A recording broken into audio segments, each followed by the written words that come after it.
Naxçıvan 3 dövlətlə sərhəddədir və baş verənlər Naxçıvana da təsirsiz ötüşmür. Bu baxımdan bugün burada Naxçıvanın statusu və digər məsələlər yox, Naxçıvanın müdafiəsi, gələcəkdə baş verəcək hadisələrdə hansı addımların atılmasını müzakirə etməliyik. Unikal xəbər verir ki, bunu Milli Məclisin bugün keçirilən plenar iclasında deputat Siyavuş Novruzov deyib. O bildirib ki, Naxçıvanın statusu ilə bağlı qərar Azərbaycan əhalisinin verəcəyi rəydən asılı olacaq. Ona görə də hər dəfə bu məsələni ortaya atmağa ehtiyac yoxdur. Bugün dövlət başçısı Naxçıvanla bağlı qərarlar verir, orada səlahiyyətli nümayəndəlikdə də dəyişiklik baş verib. Bir çox layihələr artıq reallaşmağa başlayıb.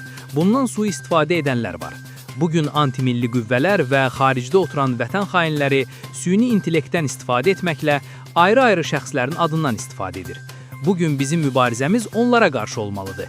Əhaliyə düzgün olan informasiyaları izah etməliyik, mütəmadi görüşməliyik.